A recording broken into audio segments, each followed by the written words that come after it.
ඔව්. මොකද්ද මේ සමස්ත දේශනය ඇතුලේ ගැබ්බෙච්ච කතාව ඇතුලේ ජාත්‍යන්තර පොද ලෝකේ රටවල් 193ක් සහභාගී වෙන අවස්ථාවක් අපිට යම්කිසි ආකර්ෂණයක් ලබා ගැනීමට හැකියාවක් තිබුණු අවස්ථාව ජාත්‍යන්තර වශයෙන් අපිට ලැබෙන මේ UN එක කියලා කියන්නේ මේකෙන් අපි ලබාගත ප්‍රයෝජනය මොකද්ද? මම නම් දකින්නේ නැහැ කිසිම ප්‍රයෝජනයක්. කිසිවක් නැහැ.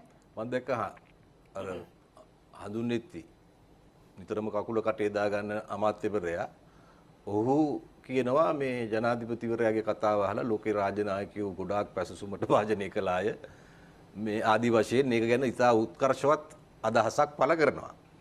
හැබැයි මම අහන්නේ මේ රට ලෝකෙට දීපු ගෞරවාන්විත පණිවිඩය මොකක්ද?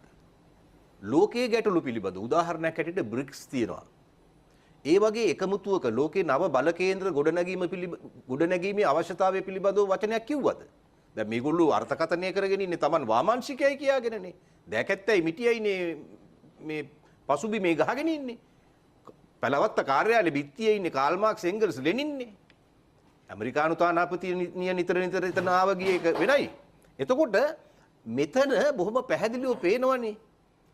කෝ කතා කරා BRICS ඒ බල කේන්ද්‍ර අලුත් බල කේන්ද්‍ර ගොඩනැගීම ලෝකේ මේ පරිධියේ රටවල පැවැත්මට ඉදිරි ගමනට ඉතා හිතකරයි. අප ඒ සමග එක් විය යුතුයි. අප ඒ සමග අත්වැල් බැඳගත යුතුයි. ඊළඟට මේ ඒ නව බල කේන්ද්‍ර ඒවා නව බැංකු නිර්මාණය කළ යුතුයි. නව මුදල් ලේඛකයකට ගමන් කළ යුතුයි. දැන් එමගින් මේ තියෙන පරිධියේ රටවල් වලට නැගිටින්න බාධා කර තිබෙන සාධක වෙනස් කළ යුතුයි. එහෙම වුණොත් තමයි පරිධියේ ගොඩ ගැහිලා තියෙන දුක් වේදනා කන්ද තුරන් වෙන්නේ. එහෙම නොවුනොත් වෙන්නේ පරිධියේ මිනිස්සු සංක්‍රමණිකයන් හැටියට කේන්ද්‍රයේ රටවල් වලට යලි ගොඩ වැදිනවා. එහෙම ගොඩ වදිනකොට කේන්ද්‍රයේ රටවල් වලත් ආර්ථික අවස්ථා ඒ රටවල් වල මිනිසුන්ට අහිමි වෙනවා. ඔබ කියන මට ඉන්න. අද ඔය යුරෝපා රටවල් වල මේ පීඩනය පේන්න තියෙනවා. සංක්‍රමණිකයන්ට විරෝධී මිලියන ගණන් පෙළපාලිය රටවල් වල යනවා. සංක්‍රමණිකයන්ට විරුද්ධ පෙළපාලිය යන තැනට පත්වලා තින්නේ ඇයි සංක්‍රමණිකයෝ ඔබේ රටට එන්නේ?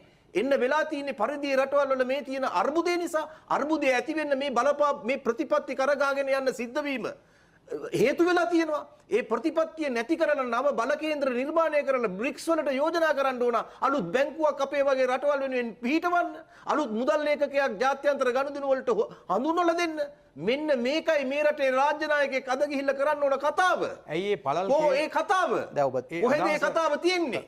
ජනතා විමුක්ති පෙරමුණ අපි හිටපු ජනතා විමුක්ති පෙරමුණ නම් අද බලේ ඉන්නේ. ඒ කතාව තමයි ජනතා විමුක්ති පෙරමුණේ මොකා වුණත් එක්සත් ජාතීන්ගේ සංවිධානයට ගිහිල්ලා කරන්නේ. එතන ඈතුනේ මොකද ඔබ හිතන්නේ? එතනින් ඈතුනේ ඇයි? ඒ කතාවෙන් ඈතුනේ ඇයි? මොකද හේතුව? ඒක දිග කතාවක් චමුදිත.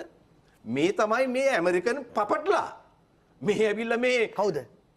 අනුර දිසානායක ප්‍රමුඛ මේ ආණ්ඩුව ජනතා විමුක්ති පෙරමුණ. ඇමරිකන් පපට්ලා. මම කියන්නේ කාල් මාක්ස් එංගල්ස් ලෙනින් නෙවෙයි ගහගන්න මේ ජූලියා චංගේ ෆොටෝ එක. කොහෙද? පළවත්ත කාර්යාලේ. උදේවම මල් පූජා පවත්වන්න. ඔය දෑකැත්තයි මෙටිය නෙවෙයි. ගහගන්න ඇමරිකන් කොඩියේ තරු ටික. ඒ නිසා මෙතන මේකේ මේ ඇති වාමාංශික කතාවක් නෑ. මේක නව වාම ලිබරල් වාදය. වාම කියන්නේ උද්ෘත කොමයට. මේ වාමාංශික ආණ්ඩුවක් නෙමෙයි. මොන වාමාංශික? කොහෙන්ද වාමාංශික? වාමාංශික නම් මං අර කරපු කතාව කරන්න ඕනේ නැද්ද? වාමාංශික නම් ෂැන්හයි කෝපරේෂන් එකට යන්නේ නැද්ද? අද දැන් ජපානේ ගියා නිකන් මේ తాවකාලික අගමැති කෙනෙක් ඉල්ලාස් වෙලා මේ වැඩ බලන අගමැති කෙනෙක් ඉන්නේ. එයාව හම්බ වෙනවා. මොකද්ද තේරුම? දැන් රාජනායකයෙක් රටකට යනකොට ඒ රටේ ඇමති කෙනෙක් එනවා හරිනම් මේ පිළිගන්න එයාපෝට් එකට. කොහොම එහෙම ආවද? මම කියන්නේ මට ප්‍රශ්නයක් නෑ. හරිද? රනිල් වික්‍රමසිංහ ගිහිල්ලා මහජන මුදල් අවභාවිතා කරලා කියලා චෝදනා කරපු කට්ටියට ඒ චෝදනාව වෙන විදියකට නැවත වටේකින් අනාගතයේ මේක වළක්වන්න බෑ. අර මොකද්ද වෙළඳ ප්‍රදර්ශනයකට ගියා ජපානේ. ශ්‍රී ලංකා රජයේ කිසිම ආයතනයක වෙළඳ කුටියක් නැහැ. මීට කලින් ඕක තේ සංවර්ධන මණ්ඩලයේ වෙළඳ කුටිය තිබ්බා. සංචාරක අධිකාරියේ වෙළඳ කුටිය තිබ්බා. ඒ එකක්වත් නැහැ.